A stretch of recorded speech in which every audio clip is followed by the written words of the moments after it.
السلام عليكم حبيباتي ومرحبا بكم فيديو جديد على قناتي قناة في بيتي. اليوم جيتكم بوصفة سهلة وسريعة التحضير واللي هي كيكة النسكافيه. هذه تحلية سريعة وسهلة للسهرات الرمضانية.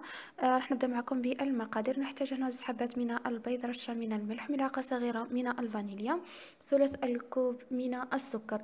هنا أي كوب راح تعبري به راح تبدأي به من الأول وتكملي به يعني حتى الآخر.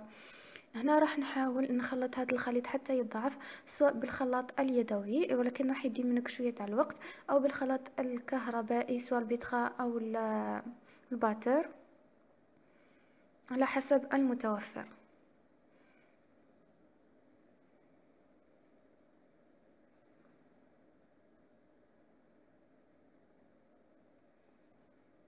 نحاول نخلط كامل هذا الخليط حتى يضعف. هنا فقط استعنت بالباتر.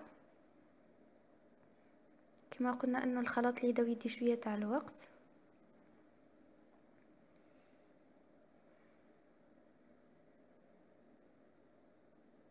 وبعد ما ضعف الخليط راح نضيف بقية المكونات. عندي كذلك ثلث الكوب من الزيت وراح نحرك جيدا،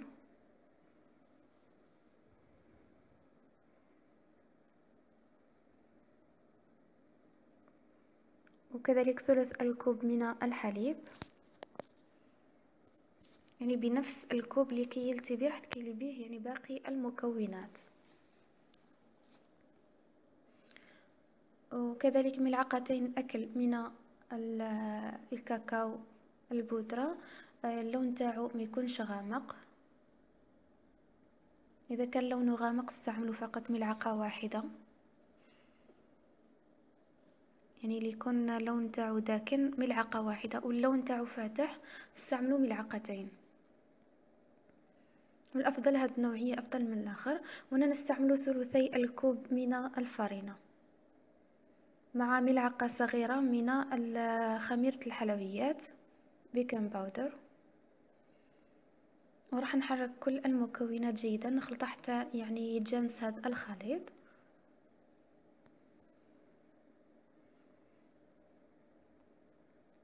وهنا حضرت القالب أو المول، دهنته بشوية تاع الزيت وراح نفرغ فيه هذا الخليط.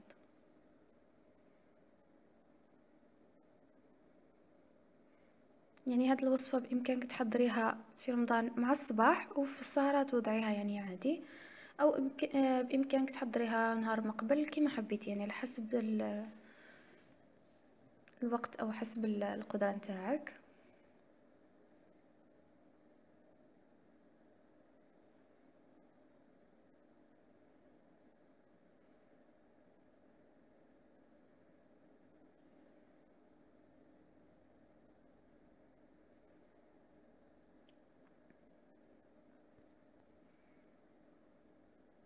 وراح ندخل هذا الخليط بعد ما يعني نفرغه في هذا القالب.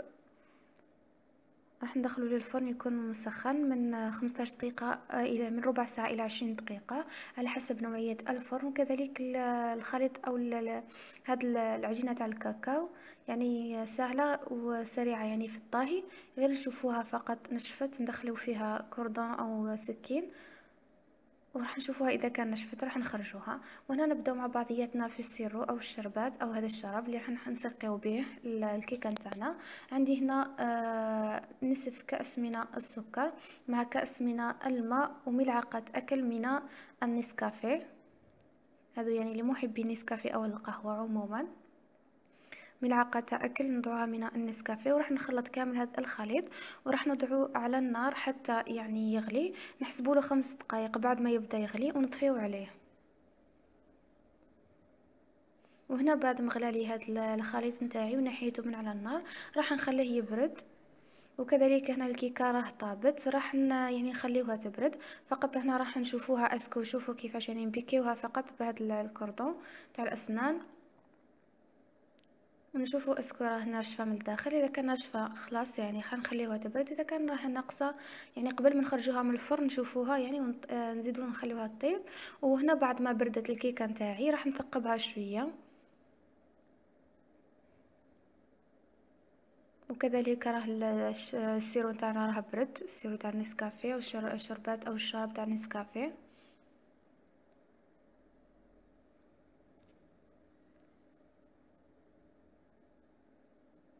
نحاول اني نثقبها شويه وراح نبدا نسقيها.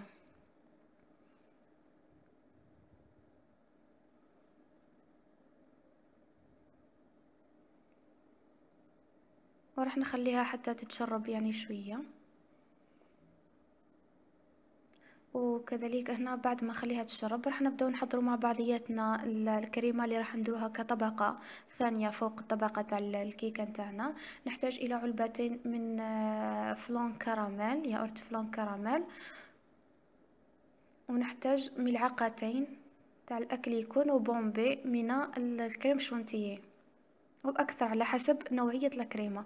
هنا فقط شوفوا ملاحظه البنات، هنا النوعيه تاع الكريم شونتيي شويه راه ناقصه، هذه تاع الميزان ما على باليش ولات يعني ما تطلعش في ساعه، فلذلك ما حبيتش نطلعها مع الحليب في الاول، وانما استعملتها هكذا ديريكتومون مع الياغورت. بديت نضيف الحليب تدريجيا يعني غير بشويه. يعني لازمها حاجه ثقيله اللي يعني تساعدها باه تطلع وتتجانس وتتماسك. هاد النوعيه اللي شريتها شويه ناقصه. يعني نحتاج تقريبا ثلث كوب من الحليب. راح نطلع به هاد الكريمه. وبعد ما طلعت الكريمه كامل وتجانست وثقلت لي شويه، راح نوضع هاد الخليط على الكيكه نتاعنا بعد ما كانت تشربت هذاك السيرو كامل.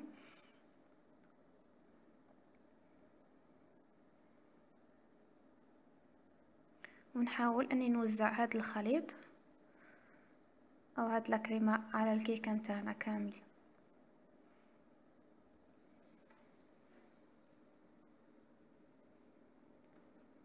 يعني بشكل متساوي. ونحاول نغطي الكيكه ما تكونش باينه، يعني راح ندير كطبقه ثانيه.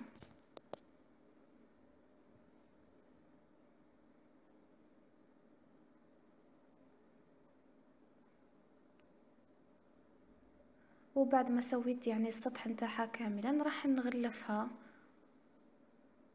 بهذا الورق الشفاف، السلوفان، ورق السلوفان.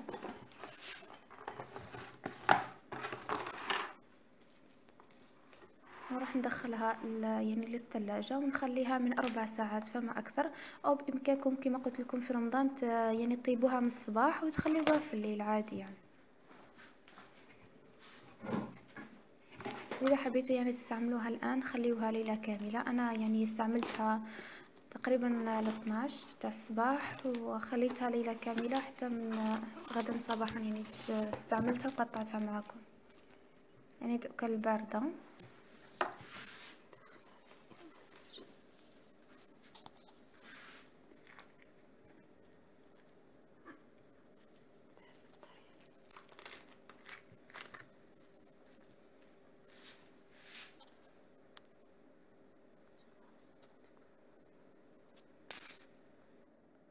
وهنا يعني بعد ما خليتها ليلة كاملة راح ننزع على هذيك الغطاء وراح نجيب الكاكاو بودر ونحاول اني يعني نرش عليها الكاكاو.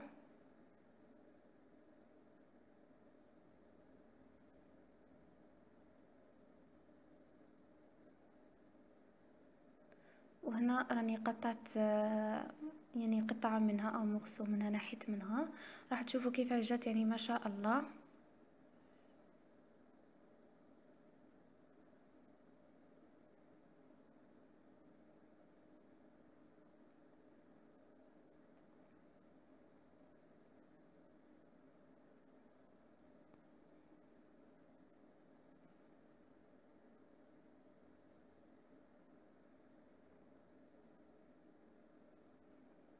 شوفوا يعني كيف جات، ما يعني البنات رائعة طبقة بطبقة يعني، وتجي طرية وطعمها رائع. ان